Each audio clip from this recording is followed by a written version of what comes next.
नमस्कार दोस्तों, मैं एक बार फिर उपस्थित हूँ आपके लिए एक और अद्भुत प्रसंग लेकर।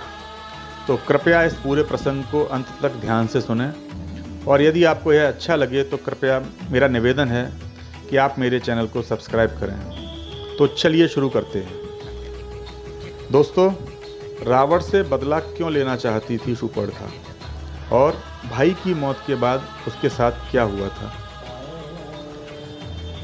दोस्तों, राम, लक्ष्मण, सीता और रावण के बारे में तो हर कोई जानता है, लेकिन रामायण का एक और अहम किरदार है जिसका नाम शूर्पणखा है। कहा जाता है कि अगर शूर्पणखा ना होती तो रामायण भी नहीं होती, क्योंकि रामायण का पूरा युद्ध लक्ष्मण द्वारा शूर्पणखा की नाक काटे जाने के बाद ही शुरू हुआ था। शूर्पणखा के बारे में बहुत कम जानकारी मिलती है।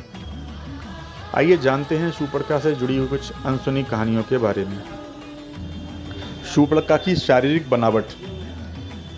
राक्षस के परिवार की होने की वजह से शूर्पणखा को अपना भेष बदल लेने की शक्ति प्राप्त थी। वो अपने चेहरे के रंग के साथ साथ अपनी आवाज़ भी बदल लेती थी। वाल्मीकि जी के अनुसार शूर्पणखा का रूप रंग बहुत ही डरावना था। विधवा की जिंदगी। शूर्पणखा ने अपने पसंद के व्यक्ति से विवाह किया था। शूर्पणखा के पति का नाम विद्युतजिह्वा था और वो राजा कालकेय का सेनापति था। कालकेय के साथ हुए युद्ध में रावण ने विद्युतजिह्वा को मार डाला था। शूर्पणखा का भाई ही उसके दुर्भाग्य का कारण बना। पति की मौत के बाद शूर्पणखा ने अपनी पूरी जिंदगी लंका और दक्षिण भारत के जंगलों में बिताई। वो कुछ दिनों के लिए अपने रिश्तेदारों खर और दूषण के साथ भी रही। राम और रावण के बीच शत्रुता कराना। कहा जाता है कि शूर्पणखा राम के रूप पर मोहित हो गई थी, लेकिन एक पत्नीव्रता होने की वजह से राम ने उसे लक्ष्मण के पास भेज दिया। लक्ष्मण भी एक पत्नीव्रता थे, इसलिए उन्होंने भी शूर्पणखा को अपनाने से इनकार कर दिया। गुस्से में आकर शूर्पणखा ने सीता पर हमला करने की कोशिश की, जिसके बाद लक्ष्मण ने उसकी नाक और कान काट दिए। हालांकि एक कहानी ये भी है कि पति के मारे जाने के बाद वो अपने भाई रावण से बदला लेना चाहती थी, लेकिन उसे रावण की शक्तियों का एहसास था।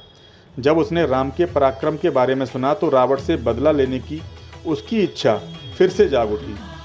इसलिए उसने राम और रावण के बीच दुश्मनी पैदा करने का काम किया, जिसकी वजह से रावण ने सीता का अपहरण किया और अंत में राम के हाथों उसकी मृत्यु हुई।